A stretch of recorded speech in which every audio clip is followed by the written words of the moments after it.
Good morning, dear students. My name is Deepak Vasist, and today I am going to deliver you next lecture on physics, class 10th.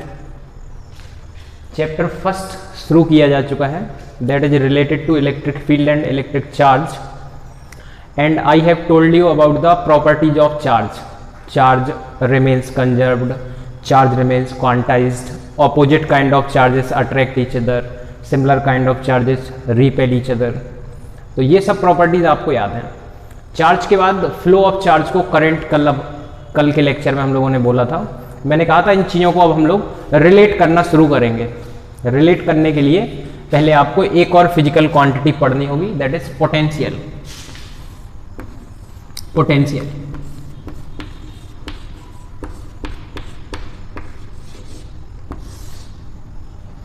Potential actually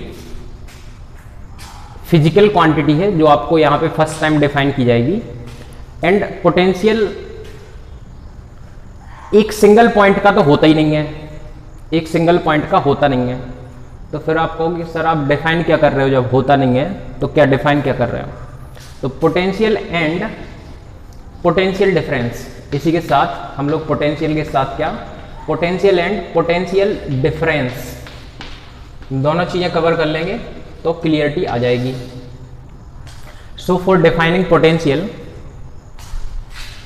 we write a formula, V is equal to W upon Q, where V is the symbol of potential, W is the symbol of work, and Q is the symbol of charge.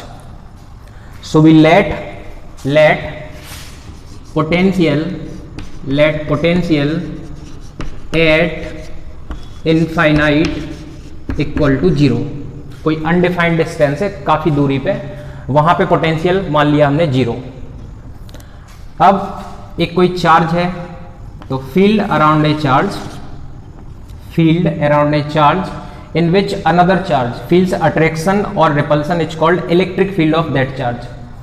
ये charge है, electric field अगर आपको define करना है तो सीधा सीधा लिखिए field around a charge in which another charge feels attraction और repulsion is called electric field of that charge.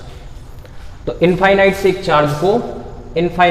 Charge को हमें इस फील्ड के अंदर लेके आना है. इनफाइनाइट से एक चार्ज को हमें इस फील्ड के अंदर लेके आना है. And this work done upon charge will be equal to the potential of that point. जैसे कि यहां पे पॉइंट है कोई A, तो इस पॉइंट A का potential VA will be equal to the work done in bringing that charge from infinite to that point. VA is equal to W upon Q, while V infinite is equal to 0. जबकि infinite का potential कितना है 0. तो फिर एक point का potential आप define कर सकते हैं. So potential at a point is defined as amount of work done in bringing that charge from infinite to that point. तो बस आप ये फॉर्मूला याद कर लीजिए, इसी से डिफाइन कर दिया करो. Potential of a point is defined as work done in bringing that charge from infinite to that point. और यहाँ पे अगर आप Q is equal to 1 coulomb ले लें, when Q is equal to 1 coulomb, this VA is equal to W upon 1. सीधा सीधा हो गया work done in bringing unit charge from infinite to that point. अब ये दोनों पॉइंट अगर ये इनफाइनाइट ना हो के दूसरा पॉइंट कोई B पॉइंट होता, जैसे कि ये B पॉइंट है इधर पे, तो इस B पॉइंट से A पॉइंट तक लाते आप तो इसी चीज को लिख देते VA minus VB.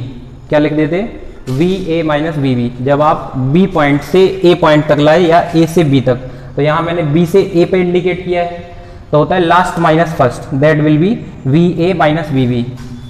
VA minus VB is equal to W upon Q.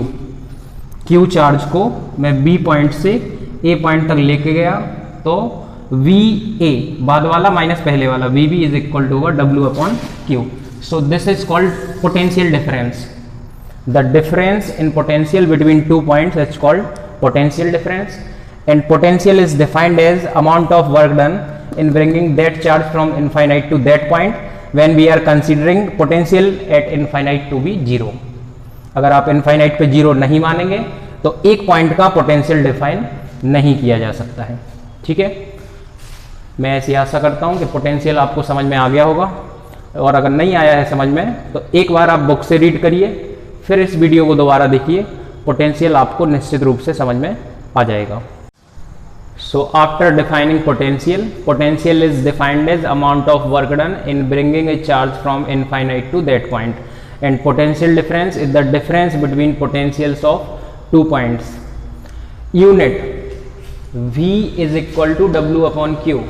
Potential at any point A is equal to work done in bringing from infinite to that point A upon charge.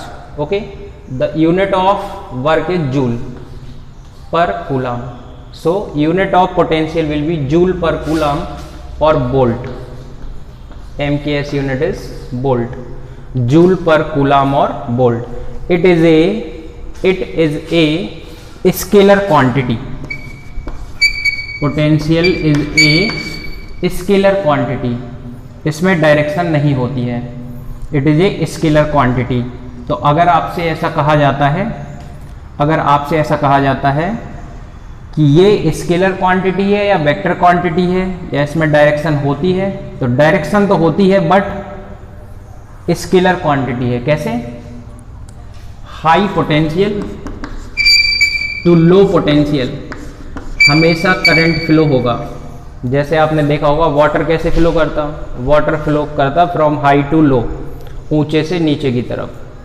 Heat कैसे flow करती, heat from hot to cold, गर्म से ठंडे की तरफ। तो ऐसे ही potential जो है वो higher potential to lower potential charge flow करता है, from higher potential to lower potential.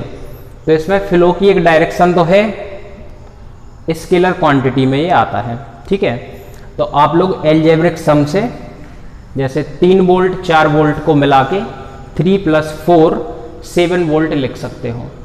Okay, because it is a scalar quantity. तो आपको यूनिट समझ में आ गई होगी, जूल पर कूलम और वोल्ट। डेफिनेशन इसकी मैंने जो बोल के बताई है वो आपको नोटबुक में लिखनी है। जो आपकी नोटबुक में ब्लैक कलर्ड लिखे रहते हैं वो भी आप लिख सकते हैं, बुक में ब्लैक कलर्ड जो रहते हैं। नेक्स्ट इसी को रिलेट करेंगे पोटेंशियल को करंट से, that is called Ohm's law. Ohm's law, and in Ohm's law we will find the relation between V and I, potential and current. So this will be explained in the next lecture, that is Ohm's law. अभी आप लोग यहाँ तक अपना prepare कर लीजिए। 3 lecture जो भी हुए हैं उन सब के नोट्स आपको अपनी कॉपी में लिखने हैं। 3 या 4 क्वेश्चन आपको कराए गए हैं, वो 3-4 क्वेश्चन आपको कर लेने हैं। फिर NCERT बुक या आपके पास जो भी बुक अभी अवेलेबल है उससे आप क्वेश्चन करें अटेम्प्ट। सीट आपके हाथ में 2 या 3 दिन के अंदर होगी। Thank you.